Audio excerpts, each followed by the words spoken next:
ഇത്രയേറെ വിഷമിക്കുന്ന എന്തിന്? നമുക്കൊരു ചെറിയ വീട് വാടകയ്ക്കെടുത്ത് അങ്ങോട്ട് മാറാം. ഇവിടെ അവര് താമസിച്ചോട്ടെ. എത്ര ബുദ്ധിമുട്ടുണ്ടായാലും നമുക്ക് സമാധാനമായിട്ട് കഴിയാമല്ലോ. എന്താ ഒന്നും മിണ്ടാത്തത്? നീ പറയുന്നത് ശരിയാണ്, പക്ഷേ അച്ഛൻ സമ്മതിക്കില്ല. അച്ഛന് കാര്യങ്ങൾ പറഞ്ഞ് മനസ്സിലാക്കണം.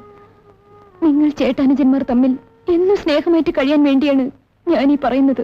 വരട്ടെ, നമുക്ക് ആലോചിക്കാം.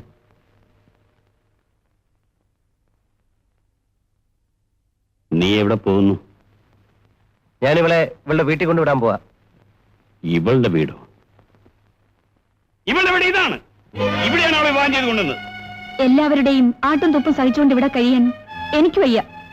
ഞാൻ എന്റെ വീട്ടിൽ പോകുന്നു. ഞങ്ങൾ രണ്ടുപേരും കൂടി അവിടെ കഴിഞ്ഞോളാം. മാധവ മേനന്റെ മകനാണ് ഈ പറയുന്നത്. എടാ, ഞാൻ കൂലി വിലക്കാരനായിരുന്നു. ജോലി ചെയ്ത് അന്തസ്സായി ജീവിച്ചിട്ടുള്ള അല്ലാതെ പട്ടിണി കിടന്നിട്ടും എന്റെ അഭിമാനം വെച്ചിട്ടില്ലടാ. മാധവ മേനന്റെ മക്കൾ തമ്മിൽ തല്ലി പിരിഞ്ഞെന്ന ആളുകൾ പറയുന്ന ആ നിമിഷം ഞാൻ ആത്മഹത്യ ചെയ്യണ. ഇന്ന് നീ ഇവിടുന്ന് പോയാൽ തിരിച്ചു വരുന്നത് എന്റെ ശവം കാണാനായിരിക്കും. ഇല്ല, നീ ഒന്ന് പോയി നോക്ക്. രാജാ, നീ അകത്ത് പോ. എന്താണ് ഈ നോക്കി നിൽക്കുന്നത്? ധൈര്യമുണ്ടെങ്കിൽ ഞാൻ വളർത്തി എന്റെ മകനെ വിളിച്ചോണ്ട് നീ ഒന്ന് പോടി, ഞാൻ ഒന്ന് കാണട്ടെ. നിന്നോട് അകത്ത് പോകാൻ ഞാനാ പറഞ്ഞത്.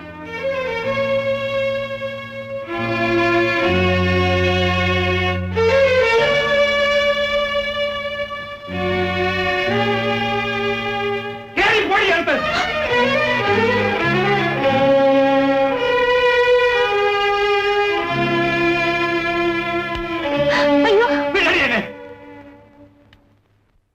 ആരെന്ത് പറഞ്ഞാലും എനിക്ക് എന്റെ വീട്ടിൽ പോണം.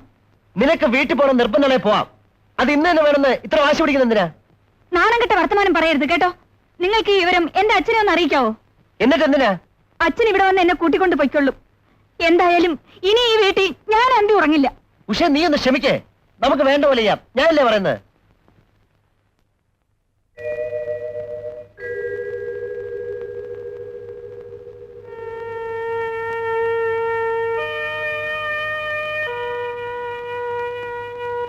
ഉഷ, നീ ഇങ്ങനെ ഒന്നും കഴിക്കാതെ ഇറന്നല്ലോ. നിങ്ങൾക്ക് വിശക്കുന്നെങ്കിൽ നിങ്ങൾ കഴിച്ചോളൂ. വേണ്ടെന്ന് ഞാൻ പറഞ്ഞോ? അങ്ങനെ ഞാൻ ഒറ്റയ്ക്ക് ആഹാരം കഴിക്കുന്നത് നീ കരുതുന്നുണ്ടോ? എങ്കിലിനി നിങ്ങളുടെ ചേട്ടത്തിയമ്മയുടെ കൈകൊണ്ട് വച്ചത് യാതൊന്നും ഞാൻ കഴിക്കില്ല. പട്ടിണി ഇറന്ന് ചത്താലും കഴിക്കില്ല. അങ്ങനെയാണെങ്കിൽ നീ ഒരു കാര്യം ചെയ്യ്. അടുക്കള അവർക്ക് മാത്രം ഉള്ളതല്ലോ, നമുക്ക് ആവശ്യപ്പെട്ടതാ. നമുക്കുള്ള ആഹാരം നീ പോയി ഉണ്ടാക്ക. ചെല്ലേ.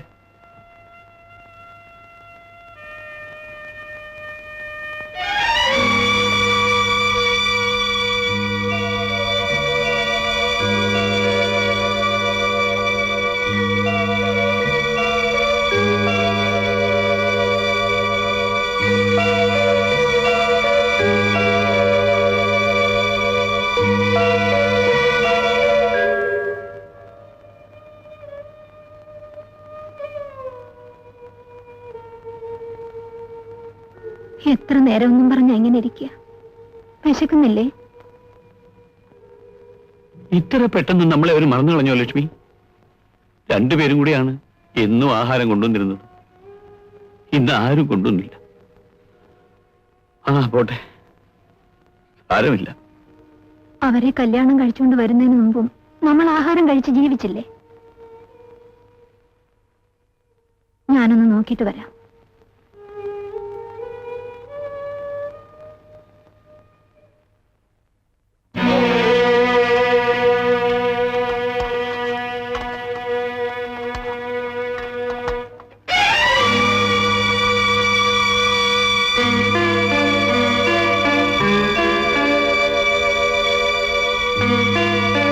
എന്താ മക്കളെ ഞാൻ ഈ കാണുന്നത്?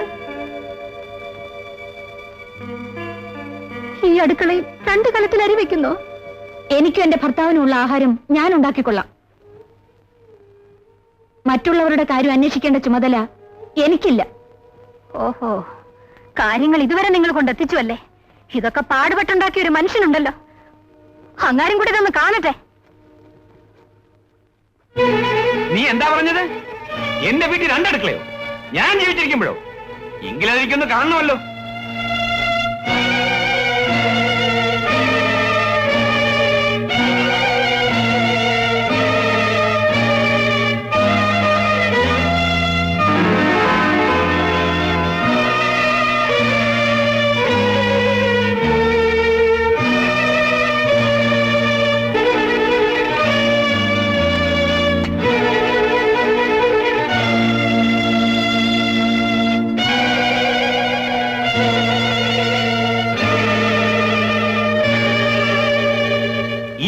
എന്താ? ചോറ്. അതിലോ? ചോറ്. ഈ പെഴുത്തോളുമാര് എന്റെ വീട്ടിൽ നിങ്ങൾ 2 കലമാക്കിയോ? ഒന്നുകളെയല്ലാതെ ഞാൻ.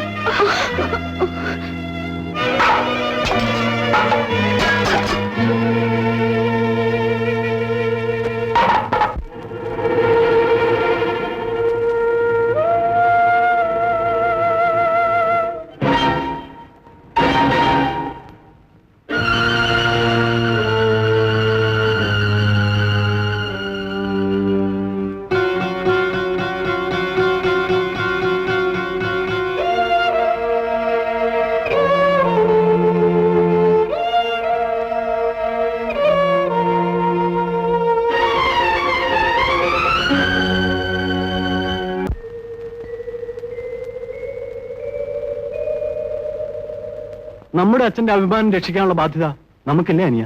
ചേട്ടൻ കാര്യം പറയണം. എനിക്ക് അച്ഛന്റെ സ്വത്ത് വേണം, നിനക്ക് കിട്ടിയ സ്ത്രീധനവും വേണം. എല്ലാം നീ തന്നെ എടുത്തു. ഞാൻ എവിടെയെങ്കിലും പോയി എന്തെങ്കിലും ജോലി ചെയ്ത് ജീവിച്ചോളാം. അതിന് എന്റെ അനുവാദം എന്തിനാ? ചേട്ടൻ എന്നെ വിളിച്ചെന്തിനാന്ന് പറയും. നാളെ ആ സ്ഥലത്ത് നിനക്കുള്ള വീട് പണി തുടങ്ങാൻ പോകുന്നു അറിഞ്ഞു. അത് നേരാണോ? നാളെ രാവിലെ 7 മണിക്ക് തുടങ്ങും. ഇല്ല, അത് നടക്കില്ല. നടക്കും ചേട്ടാ, ഞാൻ ജീവിച്ചിരിപ്പുണ്ട്, ഞാൻ നടത്തും. അപ്പോഴേക്കും ഞാൻ മരിച്ചു കഴിഞ്ഞിരിക്കുമെടാ. ഇല്ലെങ്കിൽ അത് നടക്കില്ല. ആ, നമുക്ക് കാണാം. ഓ, കാണാം.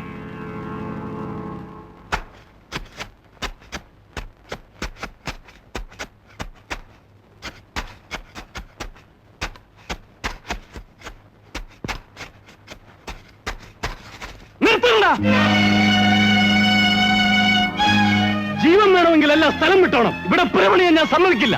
അത് പറയാൻ താനാരാ? ഞാൻ ആരുന്നു? നാണം കെട്ട നാറി. ഞാൻ എന്റെ അച്ഛന്റെ മകൻ. ഞാൻ ജീവനോടെ ഇരിക്കുമ്പോ ഇവിടെ പുരമണി നടക്കില്ല. എങ്കിൽ അത് തന്നെ വേണം. നിങ്ങൾ ജോലി നടക്കണം, ബാക്കിയാരും ഞാൻ ഏറ്റു. വഴക്കിനും വയ്യാവേലിക്കും ഞങ്ങളില്ല സാറേ. വരണടാ.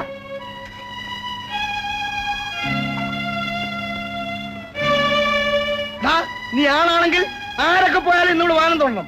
അതിന് കഴിവില്ലെങ്കിൽ ഒരു തൂങ്ങിച്ചാവ്. താൻ എന്നെ തോപ്പിക്കാന്നാണ് വരുന്നത്. ഞാനിവിടെ വാനം വിട്ടോടോ? ഇല്ല, നീ അത് ചെയ്യില്ല.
മക്കളിതേ അവിടെ കിടന്ന് തമ്മി തല്ലുന്നു. വേഗം ചെന്നില്ലെങ്കിൽ ആരുടെയെങ്കിലും ശവം കാണേണ്ടി വരും. അയ്യോ വേണ്ട, അയ്യോ, വേണ്ട.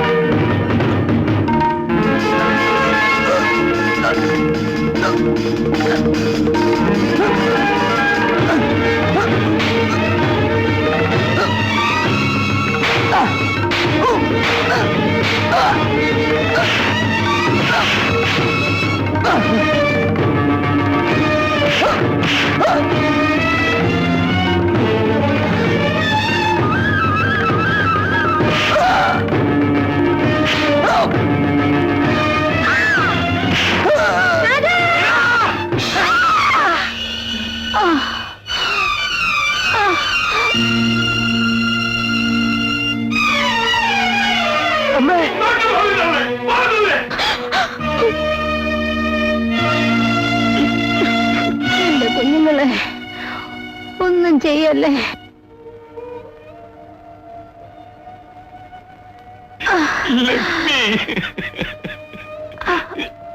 കരയരുത്. സ്നേഹവും ബന്ധവും നിലനിൽക്കണമെങ്കിൽ വീതം വെച്ച് കൊടുത്തിട്ട് മക്കളെ മാറ്റി താമസിപ്പിക്കണമെന്ന് ഞാൻ അന്നേ പറഞ്ഞില്ലേ? എനിക്ക് തെറ്റിപ്പോയി ലക്ഷ്മി, തെറ്റിപ്പോയി.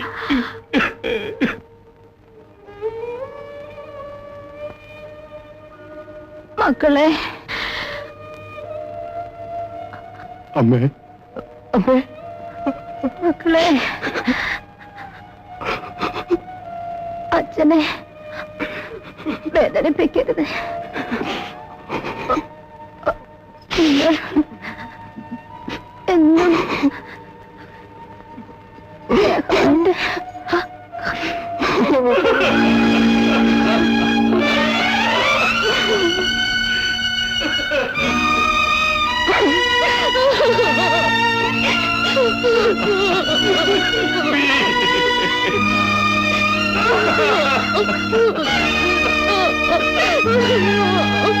ലക്ഷ്മി